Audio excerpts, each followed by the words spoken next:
Good morning, students. From today onwards, we are going to see the problems on the reciprocating air compressor. As first problem, we are going to start as single cylinder, single acting reciprocating air compressor has a piston displacement of 0.1 meter cube at 100 rpm. The suction pressure and temperature are 1 bar and 27 degrees Celsius respectively, and the delivery pressure is 8 bar. Calculate temperature at the end of compression. Second, work required to compress the air in following condition. For isentropic compression, where adiabatic index is 1.4, polytropic compression, for which polytropic index is 1.2, and third, isothermal efficiency of each case. Now first we are going to calculate, first we have to calculate temperature at the end of the compressor. Before that, we have to plot the PV plotting. On PV plotting, we know that compression starts from 1 to 2, and then 2 to 3, 3 to 4, and 4 to 1. So we have plotting the PV plotting. So in this process, compression process is 1 to 2. So we have to calculate work required for the isentropic process and polytropic process. So we are going to draw both the processes. So PV raised to gamma process, that is the isentropic process, is shown by the line or curve 1 to 2 dash, and for polytropic process it is shown by the PV raised to n is equal to constant. Now first unknown, we have to find temperature at the end of the compression. Now in this temperature at the end of the compression, it is the 2. They are asking to calculate the find out the temperature T2. Now we, for the reversible isentropic process, we have the relation P2 upon P1 raised to gamma minus 1 upon gamma is equal to T2 upon T1. So from this we can write T2 is equal to T1 into bracket P2 upon P1 raised to gamma minus 1 upon gamma. So T1 we know, T1 they have given, that is the 27 degrees Celsius. It is in degrees Celsius, so we have to convert it into Kelvin. So we got 300. P2 pressure at the end of the compression, they have mentioned delivery pressure is the 8 bar. So P2 8 is given, 8 bar. P1 they have mentioned temperature at the suction side 1 bar they have given. So and gamma value is given 1.4. So we are substituting all these values in this equation and we got T2 value. So T2 value we got 543.43 Kelvin. So first we have find the unknown temperature at the end of the compression T2. Next we have to find isentropic work done. So for calculating the isentropic work done, we have the formula gamma upon gamma minus 1 upon into P1 V1 into bracket P2 upon P1 raised to gamma minus 1 upon gamma minus of 1. Now here we can find that isentropic work done we have to find. So gamma value they have given in the problem, P1 pressure they have mentioned, but P1 pressure they have given in the bar. So we have to convert it into Newton per meter square or mm square. So we have converted 1 into 10 raised to 5. Volume V1 is also mentioned there. Next P2 pressure 8 bar they have given, P1 pressure as we have discussed 1 bar they have given, gamma value is given. So after substituting all the values, we got the work done during the isentropic process. It is 2838.5 Newton meter. or approximately, or it is find 2840.065. as you are taking the individual bracket and then solve, then the value is different. If you are taking all the numeric values in one at the time of the one calculation, then we got different values. So I have write here two values. Also for isothermal work done, we have the formula W1 is equal to P1 V1 log to the base E Pho upon P1. So here we know that P1 we know value, V1 value is given, P2 upon P1 is also we know. So we are going to substitute P1 value 1 into 10 raised to 5, V1 0.01, and P2 upon P1 means 8 upon 1. So that's why we can directly write log to the base E 8. So we have calculate the work done for isothermal process also. So three unknowns we have calculated: temperature at the end of the compression, isothermal work done, and isentropic work done. Now they are asked to calculate the isothermal efficiency, and isothermal efficiency, so for calculating that we require the isothermal work done and the actual work done. Now for calculating isothermal efficiency, we can calculate the that is the isothermal work done, the 2079.4, and actual that is the isentropic work done we are finding, that is the 2838.5. So after subtracting these values we got the isothermal efficiency, it is the 73.26. now for polytropic compression, we know that n is equal to 1.2. see, up to here we have calculate for the isentropic process. Now we have to calculate for the polytropic process. Now for polytropic process, again T2 upon T1 is equal to P2 upon P1 raised to n minus 1 upon n, and T2 we have find 424.5 Kelvin. Now we are going to calculate the polytropic work of compression per cycle, that is WP is equal to n upon n minus 1 P1 V1 into bracket P2 upon P1 raised to n minus 1 upon n minus of 1.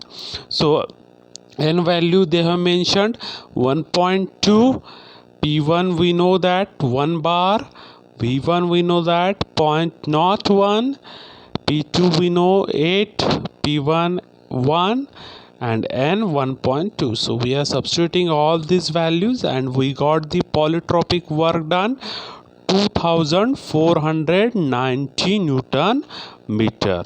Now after finding the polytropic work done, again we have to calculate isothermal efficiency.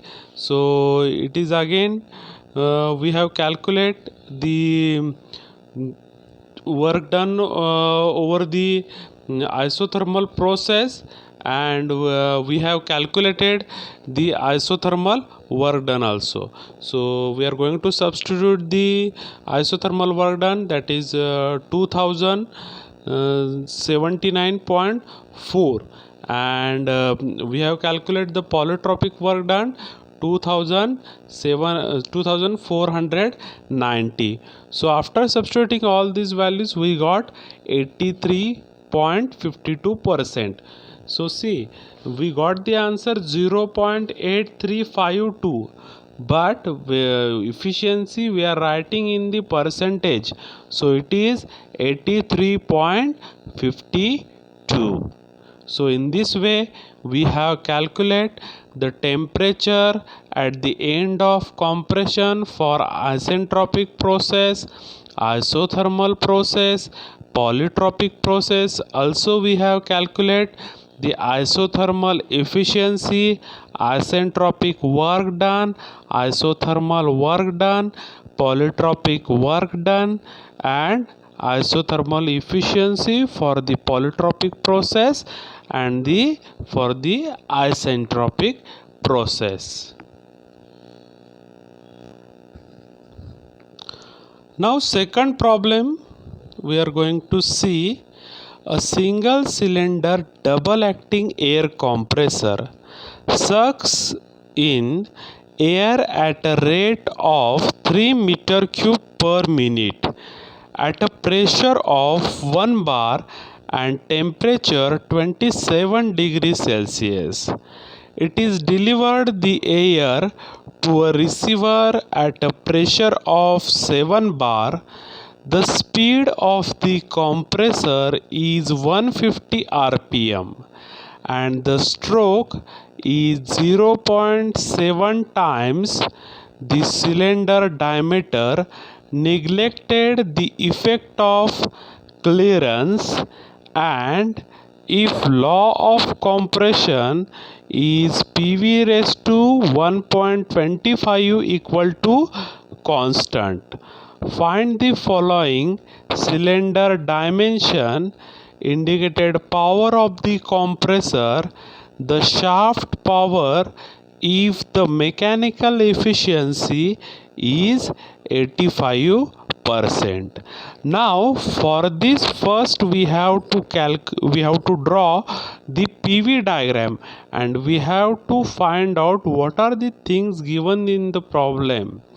Now see, P1 pressure they have given 1 bar, T1 that is intake temperature they have mentioned 27 degrees Celsius, V1 volume of air sucked inside the compressor they have mentioned 3 meter cube per minute, delivery pressure or discharge pressure 7 bar they have mentioned, RPM n is equal to 150 rpm they have given, stroke length, so for this stroke length they have given the relation, the stroke is 0.7 times the cylinder diameter, so we can write L is equal to 0.7 D. Mechanical efficiency 85% they have given. Now we know that single cylinder double acting, so for that n is equal to twice n, so we know that n 150 rpm they have given. We have to plot the PV diagram we have plotted, so compression process is equal to PV raised to n is equal to constant. Now see, first we have to calculate the cylinder dimension. At every time at the examination they have asked to calculate these dimensions, keep in the mind, so this is very much important point while solving the problem. Now to calculate the cylinder dimension, we know that swept volume is equal to stroke length into number of stroke per minute, so we can write Vs is equal to pi by 4 d square into L into twice n, because this is the double acting cylinder. Now here volume sucked they have given 3 meter cube, so we can directly write pi by 4 d square, diameter till now we don't know, L is equal to 0.7 D, we know that, and twice n 2 into 150. So now we have substituted all the values. Now after substituting all the values, only unknown is diameter D. So after solving, we got diameter of the cylinder is 0.2629 meter, means 26.29 centimeter. Now we are going to substitute the value of this diameter in the length. So L is equal to 0.7 D. So we got length of the cylinder is 18.41 centimeter. So we have calculated all the dimensions of the cylinder. Now we have to calculate the indicated power of the compressor. Now see, they have asked to calculate the shaft power and the indicated power. Now we know that indicated power calculation W into N divided by 60,000. So for that we require polytropic work done. So polytropic work done formula is N upon N minus 1 P1 V1 into bracket P2 upon P1 raised to N minus 1 upon N minus of 1. So N they have mentioned 1.25, P1 they have mentioned 1 bar. So we are substituting this value in Newton per meter square. Then V1 volume they have mentioned. Then P2 7 bar discharge pressure they have given, P1 1 bar mentioned, N is equal to 1.25. So we know all the values. After substituting all these values, we got work done is equal to 714 3 times 0 means it is the 714,000 Newton meter per minute, or we can say 714,000 joule per minute. So this is our work done. So now we have to calculate the indicated power. So we are going to substitute this value of work done in this equation, that is W N into divided by 60,000. Now we got the indicated power is equal to 11.9 kilowatt. So next we have to find the shaft power. We know that shaft power is equal to indicated power upon mechanical efficiency. So in this problem they have mentioned the mechanical efficiency and just we have calculated the indicated power. So we are going to substitute these values. So we got shaft power is equal to 14 kilowatt. So see, today in this problem we have calculated the dimension of the cylinder, then indicated power and shaft power. So today we have discussed the problem related to calculate the various powers and to calculate the dimensions of the cylinder, to calculate the work done for the different processes, to calculate the isothermal efficiency, to calculate the shaft power. So in this way we have seen two problems. These two problems are very much important in exam point of view. So this all about today's lecture. Thank you.